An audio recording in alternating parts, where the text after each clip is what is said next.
Hi, this is Ben from Marooned on Tumblr, and I'm going to be reading three poems with some kind of notes and explanations and stuff. If there's anything you want to know or want me to explain, just put it in the comments or message me on Twitter or Tumblr, and I'll put it in the next video or message you back. All the locusts slowed to a halt in the bathroom and bore the expressions of warlords years after the existential threats were a joke from another generation. My hair's crisping up from the mineral content of every shower in the morning, so the locals are calling me Painted Ghost Wig. At least that's what I've overheard walking to the border with all the traffic cones to send you a letter in the hospital.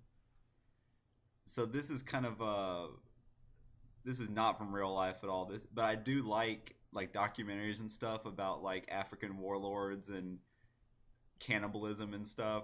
I find that very interesting, even though it's obviously kind of sad situations with civil wars and things, but it makes for interesting kind of settings for things. I have a couple more poems. Like I think the last video I read, the Congo River kind of river monsters poem.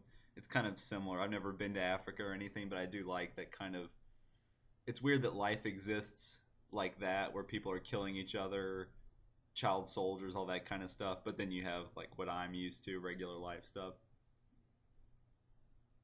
This one was actually featured in a day planner that Adam Kurtz made. I'll put the link to that in the description below.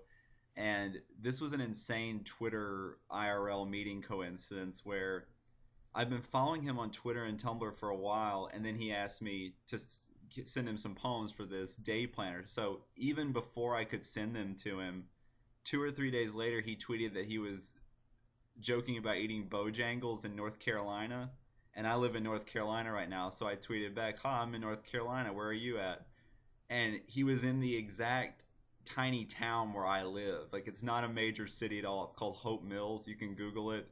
It's a suburb of Fayetteville, which is not even that big to begin with. So he asked me to send poems and then came to visit randomly someone else in this tiny town where I live. So we met and had coffee and stuff, and it was just this crazy kismet thing. But this poem is actually in the planner, and I'll put the link to the planner too if you want to check it out. Spinning Sufi skeletons faster than a peloton, naked like a burqa, mountain like a Sherpa. A list of mimeographed atrocities committed against a laundry list opposition. Chile 9/11, 40 years in remission. Pussy Riot on Jimmy Fallon, louder than a plane crash. I can't hear you over the sound of my freedom.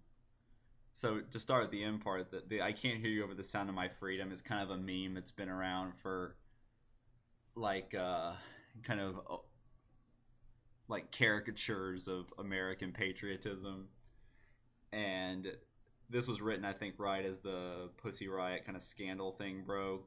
And then that people were also talking about Noam Chomsky's mentioned this too, that the original 9/11 was what happened in Chile, and there's some kind of conspiracy theories about. I'll let you look that up yourself though. Just Google Chile 9/11 and mimeographed atrocities. This is one of my favorite phrases, just because I don't think I ever had these, but there were like in elementary school when you got tests, like a mimeograph test was kind of like I think it was like pre-Xerox machines or something.